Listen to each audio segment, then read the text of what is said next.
E vamos então à nossa 8ª semana de leitura, né? Passamos então por Waterloo, já sobrevivemos a grandes capítulos e chegamos enfim ao livro 2º de Cosette, que é o Navio de Guerra Orion. O primeiro capítulo desse livro é o número 24.601, transforma-se em 9.430. A gente já sabe que esse era o número do Jean Valjean quando ele estava nas galés. Então, o novo número significa então que ele foi preso, né? E a confirmação vem na primeira frase, que é Jean Valjean foi preso novamente. E aí a gente tem então 2 notícias de jornal, né, que vão falar um pouquinho do que aconteceu ali na época, né? Então, em 25 de julho de 823, saíram essas notas. Um distrito de paz de Calais acaba de ser teatro de extraordinário acontecimento. Um homem desconhecido no lugar, chamado Sr. Madeleine, depois de alguns anos de trabalho, conseguiu fazer progredir, por meio de novos processos, uma antiga indústria local, especializada no fabrico de vidrilhos ou miçangas pretas. Conseguiu fazer fortuna e, devemos dizê-lo, enriqueceu todo o município. Em reconhecimento pelos seus serviços, nomearam-no maire. A polícia descobriu que o Sr. Madeleine não era nada mais que um antigo forçado chamado Jean Valjean, condenado em 1796 por roubo. Pequena pausa para dizer que, né, a polícia descobriu. Não foi ele que se entregou, né? Curioso, mas tudo bem, vamos lá.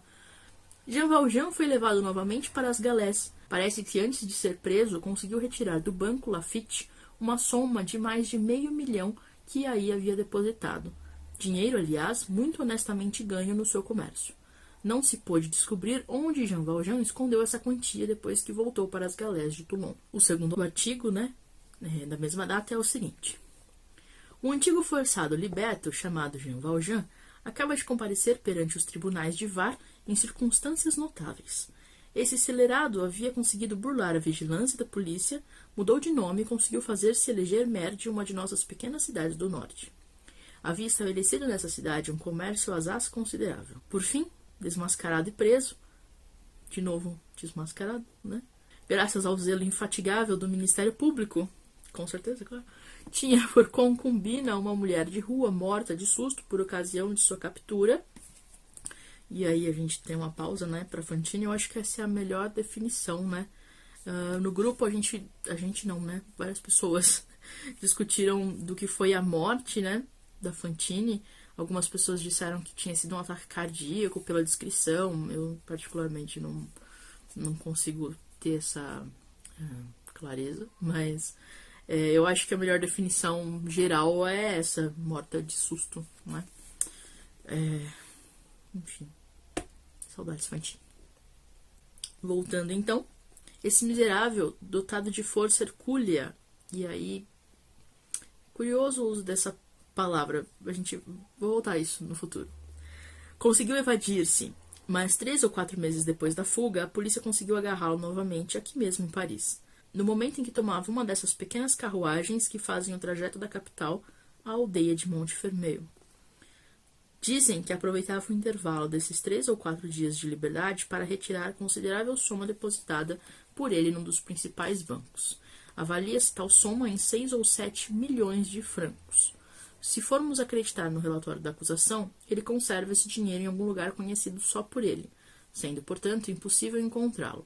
Seja como for, esse tal Jean Valjean acaba de ser conduzido aos tribunais do departamento de Var como acusado de roubo à mão armada, cometido há mais ou menos 8 anos, na pessoa de um desses bons rapazes que, como já disse o patriarca de Ferney, em versos imortais, e aí tem uma longa citação em francês que eu vou pular, esse malfeitor recusou-se a defender-se. Ficou estabelecido pelo hábil e eloquente órgão do Ministério Público que o roubo fora cometido com a cumplicidade de outros malfeitores e que Jean Valjean fazia parte de um bando de ladrões do Midi. Em consequência disso, Jean Valjean, declarado culpado, foi condenado à pena de morte. O criminoso recusou-se a pedir clemência, mas o rei, em sua inesgotável bondade, dignou-se a comutar-lhe a pena para trabalhos forçados por toda a vida. Jean Valjean foi conduzido imediatamente para as galés de Toulon. E mais pra frente o narrador confirma, né, que ele tomou um novo número nas galés e chamou-se 9.430. E isso foi o que aconteceu com o Jean Valjean, né? Mas a gente também tem um panorama do que aconteceu com a cidade de Montfermeil. Então, tudo o que ele havia previsto na noite de febre, de hesitação, aconteceu.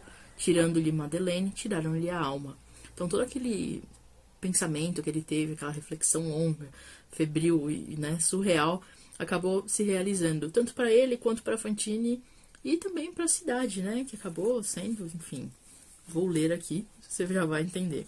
Depois desses fatos, fez-se em Mont Sumer a partilha egoísta das grandes existências arruinadas, o fatal despedaçamento das coisas florescentes que todos os dias acontecem obscuramente na comunidade humana, e que a história não registrou senão uma vez, porque seguiu a morte de Alexandre Magno. Esse Victor Hugo, né? Pensa bem nesse parágrafo, gente. Ele escolhe umas palavras assim que... Enfim. Os lugares tenentes julgaram-se reis, e os contramestres improvisaram-se fabricantes. Surgiram as rivalidades da inveja. As grandes oficinas do Sr. Madeleine foram fechadas. Os edifícios caíram em ruínas. Os operários se dispersaram. Alguns mudaram de cidade, outros mudaram de ofício. Tudo se fez, então, em pequena escala, visando o lucro em vez de visar o bem. Não existia mais um centro, só havia uma concorrência e ganância. O Sr. Madeleine dominava e realmente dirigia tudo. Sem ele, cada um avançou na própria parte. O espírito de luta sucedeu ao espírito da organização. A aspereza substituiu a cordialidade. O ódio de um contra o outro seguiu-se à benevolência do fundador por todos. Os fios ligados por Madeleine quebraram-se, desligaram-se, falsificaram-se os processos. Os produtos não eram tão bons.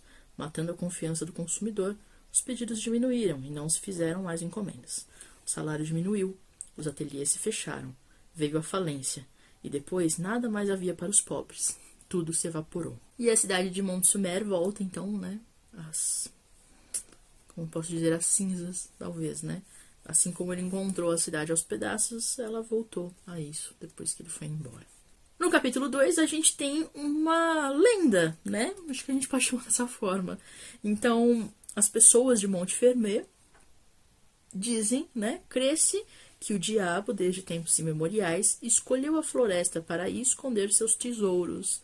Então, eles veem uma pessoa, né, andando pela floresta e deduzem que é o diabo, tem toda uma lenda e tudo mais.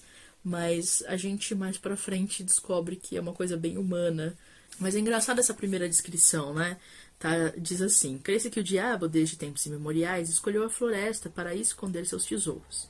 As boas mulheres afirmam que não é nada raro encontrar à tardinha, nos lugares mais escondidos do bosque, um homem negro com aparência de carroceiro ou de lenhador, calçado de tamancos, vestido de calças e capote, que se reconhece logo porque, em vez de boné ou de chapéu, tem 2 chifres enormes na cabeça.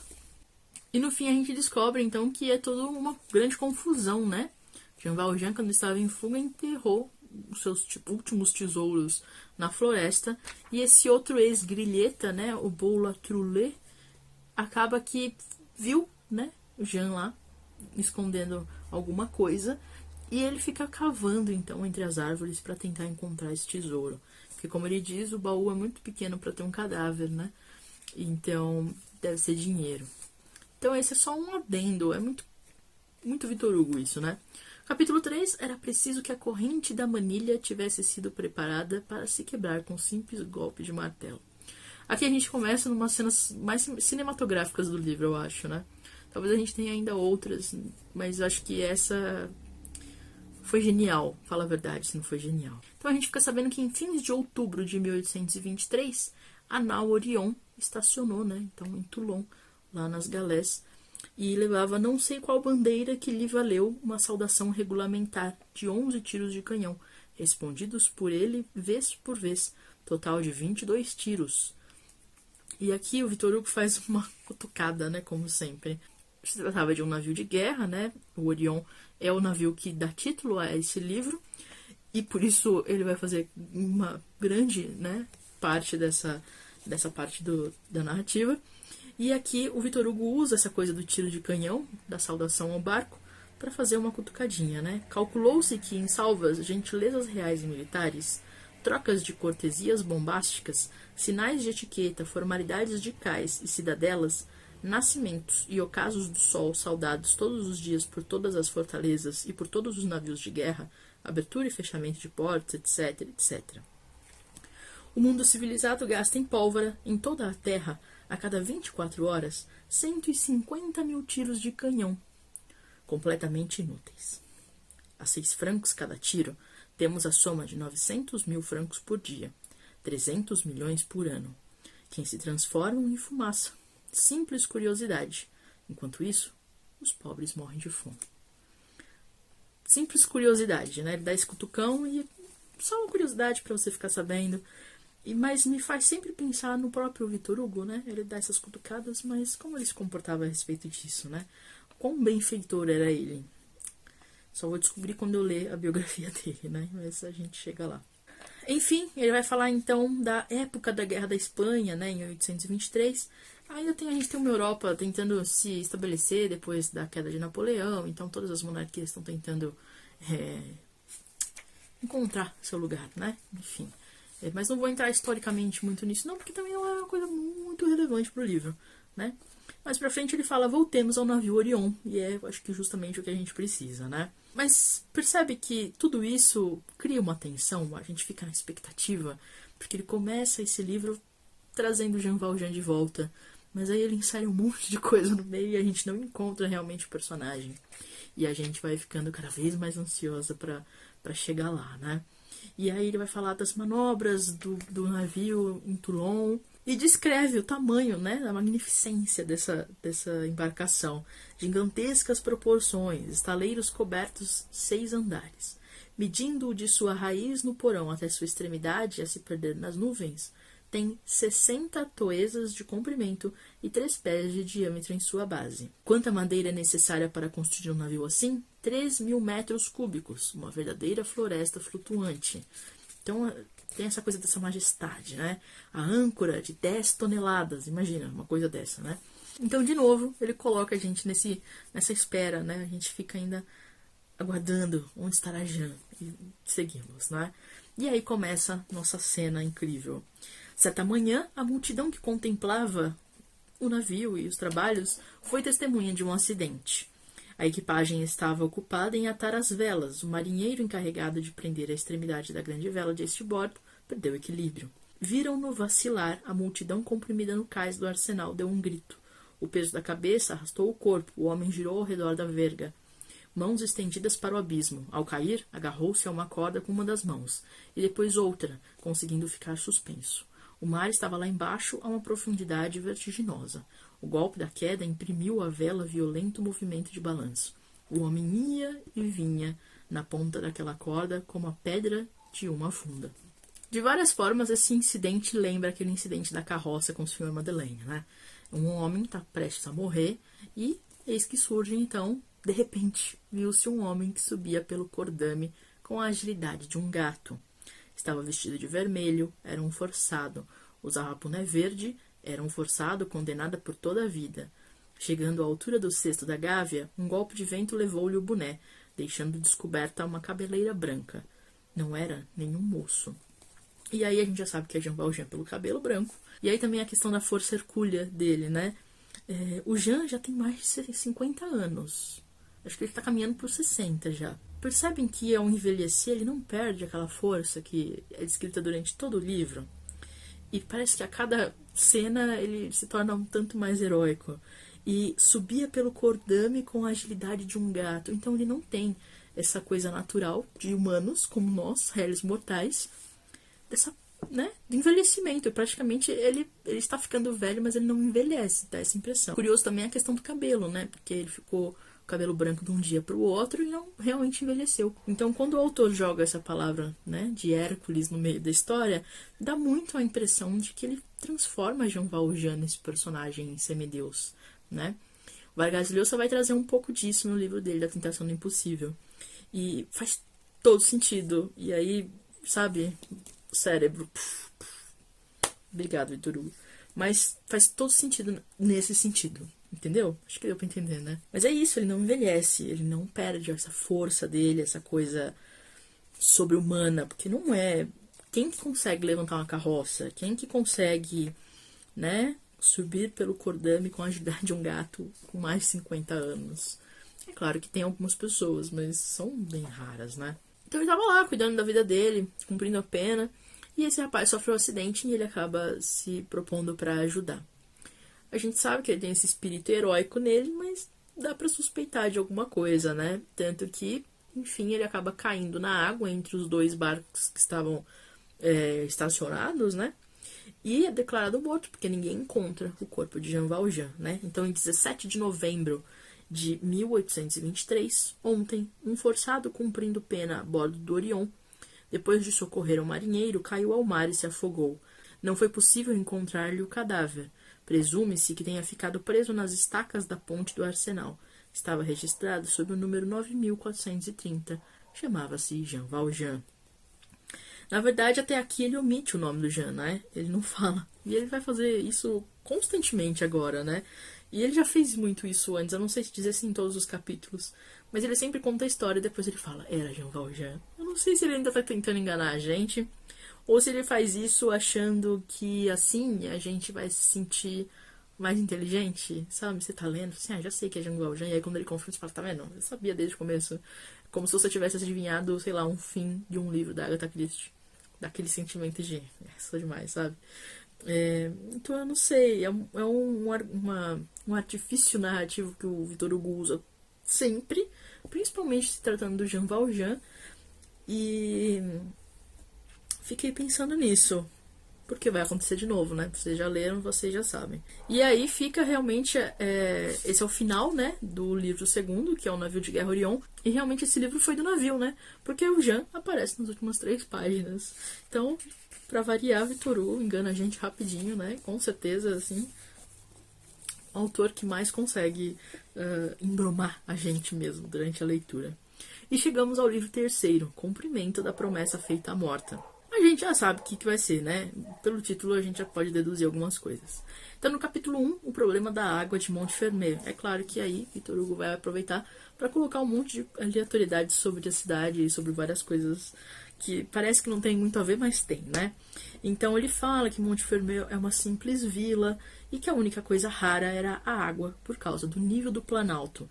Então, você tinha que buscar água longe, né? Então, todo mundo na cidade pagava para um homem que fazia esse serviço e cobrava 1 vintém por balde de água, né? Só que esse homem trabalhava até às 7 horas da noite durante o verão e até às 5 durante o inverno. E encontramos então Cosette, que tem um problema nas mãos, né? Porque quando o homem não passava mais e caía à noite, fechavam-se as portas das casas, quem não tivesse água para beber ou ia buscar na fonte ou passava sede. E aí, esse era o terror daquela pobre criatura que o leitor certamente não deve ter esquecido, a pequena Cosette. Devem lembrar-se de que Cosette era útil aos Thénardier de 2 maneiras. Faziam-se pagar pela mãe e faziam-se servir pela filha. Assim, quando a mãe deixou de enviar o dinheiro, já conhecemos, pelos capítulos anteriores, porque os Thénardier conservavam Cosette. Fazia-lhes o papel de criada. Deste modo, ela era quem ia buscar água quando era preciso. A criança, com medo de ter de caminhar na escuridão da noite, tinha grande cuidado para que nunca faltasse água em casa. Naquele dia, era o Natal de 1823. Então, já faz um tempo que, né, Jean caiu na água. Foi particularmente brilhante em Montfermeil. Então, tinham saltimbancos na cidade, né, que tinham vindo de Paris. Então, tinham barracas por toda a aldeia. E a estalagem, né, o albergue dos Thénardier estava bem cheio, na verdade, né. A gente reencontra, então, esses 2 personagens e a gente descobre que eles tiveram um outro filho, né, e que a senhora Thénardier não gostava da criança, né. A mãe o amamentara, mas não gostava do pequeno. O pequeno abandonado continuava a berrar na escuridão. A gente percebe também a partir disso que a maldade deles não era só porque a Cosette não era filha deles, né? Na verdade, podia ser direcionada a qualquer um, pelo jeito. Pobre criança, não? E vamos ao capítulo 2 dessa parte, que é 2 retratos completos. Mas não exatamente, né? Porque não é realmente um retrato 360 graus. Mas aqui a gente vai saber um pouco mais, né? Ter umas descrições maiores e melhores sobre o casal Thénardier, né? E aqui o narrador promete olhá-lo por todos os lados. Então ele diz que o Thénardier tinha acabado de completar 50 anos e a senhora Thénardier tinha quase 40. E ele começa então a descrever ela. Essa é uma parte que, assim, realmente me incomoda bastante. Não só pela escolha de palavras, mas eu vou ler, depois a gente... acho que é mais fácil. Dessa Thénardier, grande, loura, corada, gorda, carnuda, quadrada, enorme e ágil. Ela fazia tudo na hospedaria. Sua única empregada era Cosette, um rato a serviço de um elefante. Tinha barbas, era o ideal do carregador de mercado vestido de mulher. Sem os romances que havia lido e que por momentos faziam bizarramente aparecer a mulher pedante que se ocultava sobre aquele bicho-papão, jamais ninguém teria a ideia de dizer a seu respeito: é uma mulher. Essa Thénardier era como um produto do enxerto de uma donzela em uma peixeira. Isso vai se repetir algumas vezes. As escolhas de palavras para definir ela como uma pessoa repugnante, não só moralmente, mas para transparecer isso fisicamente, não é por acaso. E aí a gente pode fazer, sei lá, uma palestra, um curso, assim, de horas falando de toda essa construção em relação à imagem da mulher. Isso me incomoda muito, não só num livro de 200 anos como Os Miseráveis, mas tem livros muito mais recentes que usam artifícios iguais para descrever personagens, né? Então, a tentativa de fazer com que você tenha essa sensação de repugnância recai na aparência física da pessoa, e aí é sempre a mesma história, né? É uma mulher gorda, ela não parecia uma mulher, ela parecia um homem. Isso tudo, assim, é uma construção, né, um tanto antiga. Esse livro tem 200 anos, e a gente vai encontrar isso não só em livros de 200 anos, mas a gente também encontra em livros de 20 anos e até de 2. Então, uma coisa que nunca vai deixar de me incomodar, que é essa coisa de tentar ridicularizar pela aparência. Não me agrada, nunca vai me agradar, e particularmente nesse caso, me desagrada mesmo. Isso me puxa para fora da narrativa no sentido de que eu separo a senhora Thénardier do personagem nesse caso e tiro essa descrição. Porque, por mais que eu entenda que o Victor Hugo está tentando mostrar que essa mulher é uma mulher horrível, e ela é uma mulher horrível pelos atos dela, não pela aparência dela. A gente nunca teve isso mais claro na vida, né? Imagino que aconteça o mesmo com você. A gente já aprendeu a não julgar tanto pelas aparências. E hoje, 200 anos depois, a gente também já lutou muito para que isso não seja, né? Para que não exista esse estereótipo do que deve ser uma mulher. E que claramente ele está mostrando o inverso, né? De como ela, né? Um bicho-papão, jamais ninguém teria a ideia de dizer a seu respeito que é uma mulher. Ela não é menos mulher porque, né, a aparência dela é diferente. Ela é, com certeza, uma mulher horrorosa porque tem um caráter horroroso.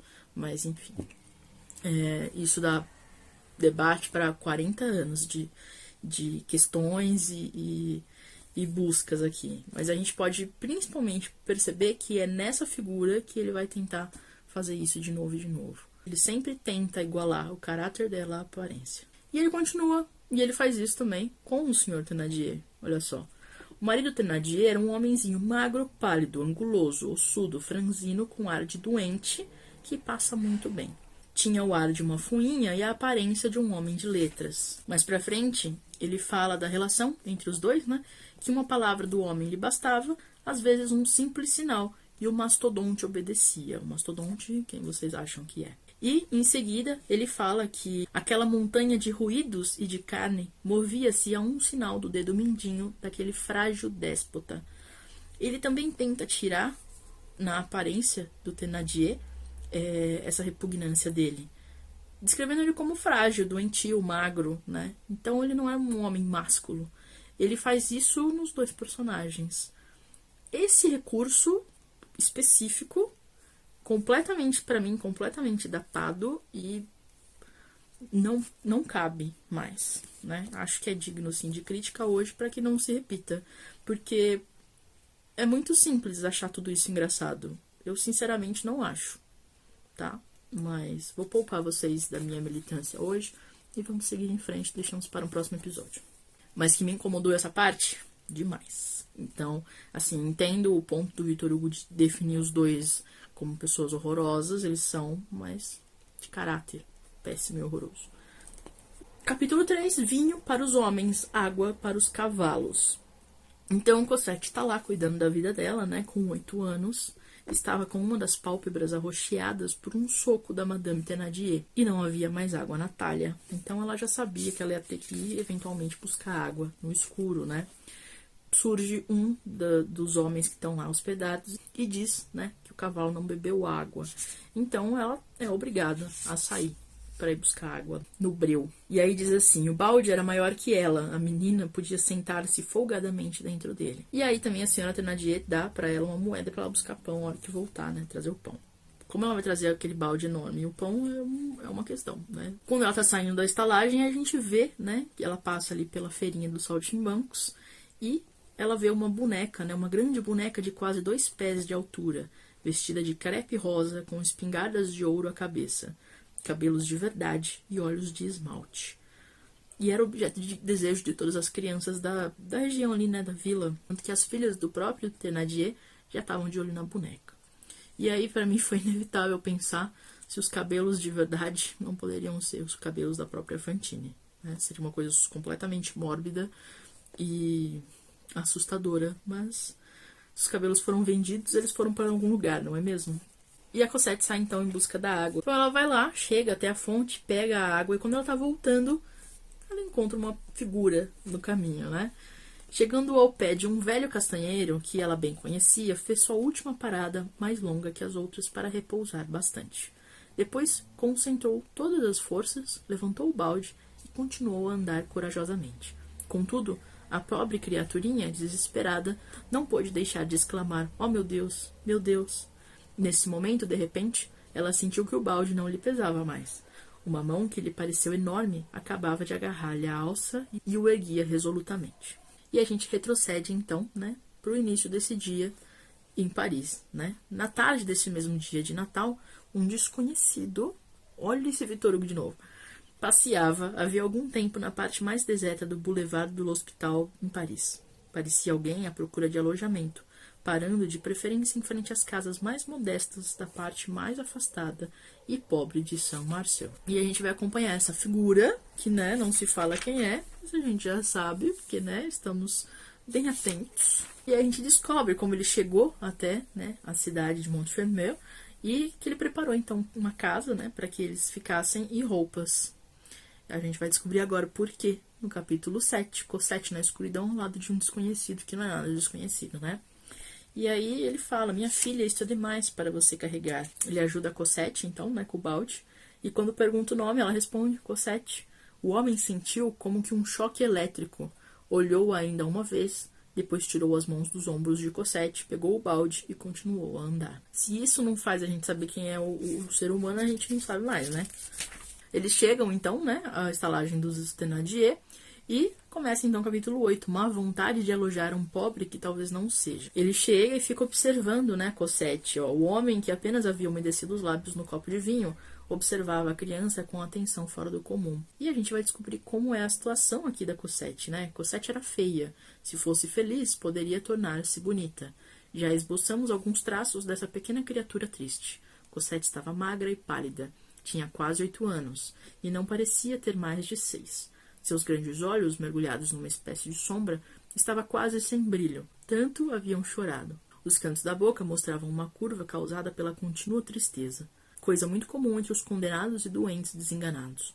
Suas mãos, como já havia adivinhado a mãe, estavam perdidas de frieiras. O fogo que a iluminava naquele momento punha-lhe em evidência o ângulo dos ossos, tornando-lhe a magreza horrível e visível. Como continuamente tremia de frio, tomara o hábito de ficar sempre com os joelhos unidos. Sua roupa não passava de um trapo, que no verão provocaria pena e no inverno horror. Enfim, pura desgraça, né? A menina completamente abandonada, e quando lembram dela é pra meter a mão, né? Mas enfim, ela chega e faltou o quê? O pão, né? Ela perdeu a moeda que a senhora Thénardier tinha dado para ela comprar o pão, e ela não compra. E aí esse desconhecido, né, intercede por ela 3 vezes ali na taverna.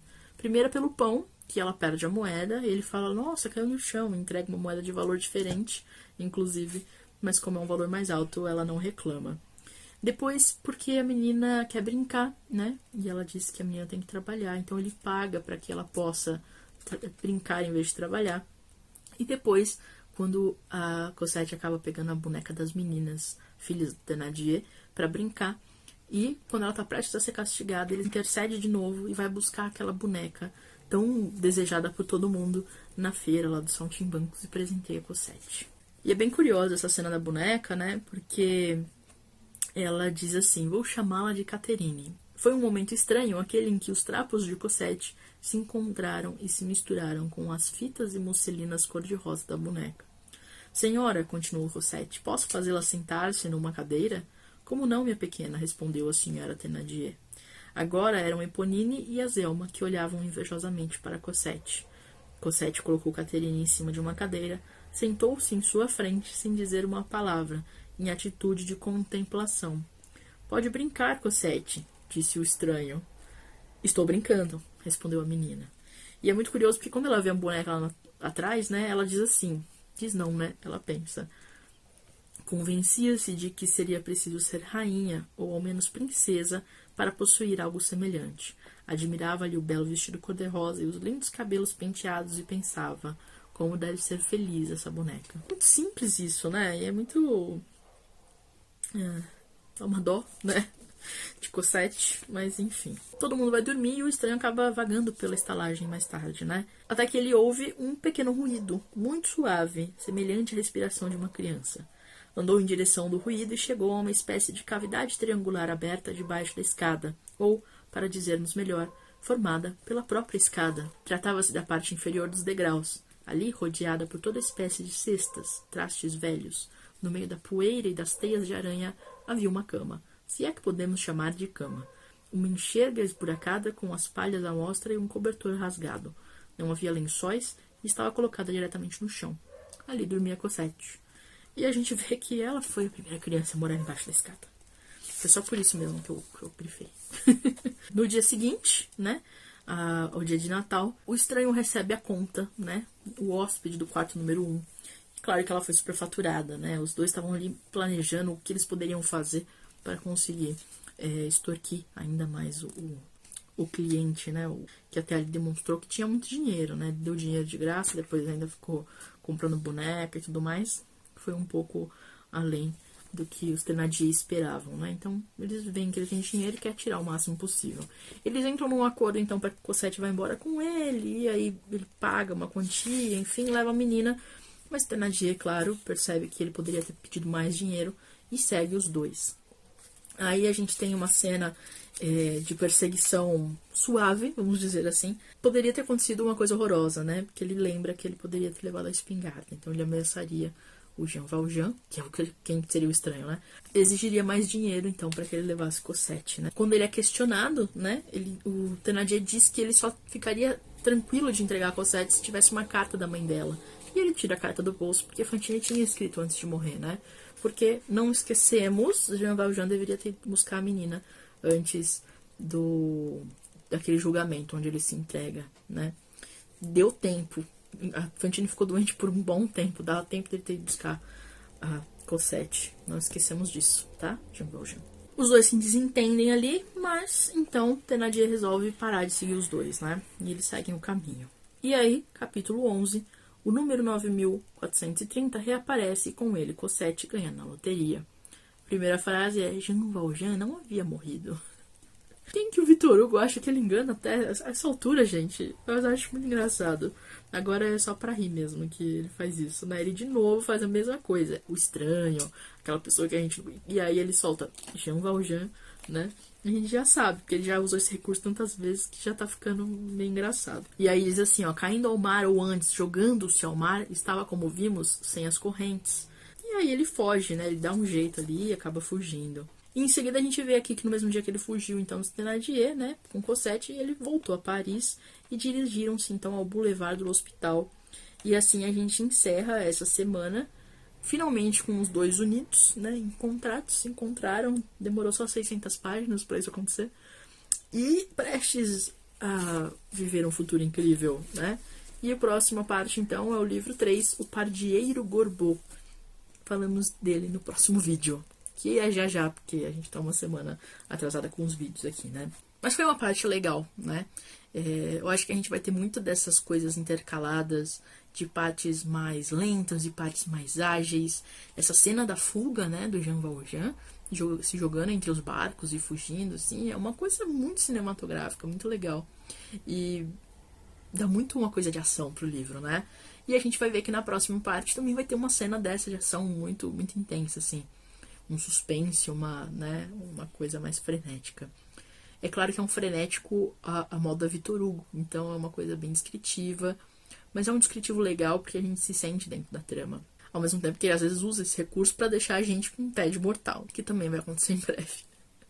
Mas a gente vai intercalando sempre, então é um livro que, apesar dele ter partes muito tediosas, quando a gente consegue superar elas, a gente encontra coisas muito legais depois. Então, é um esforço que, sinceramente, pra mim vale a pena. Mas a gente fala mais disso no próximo vídeo.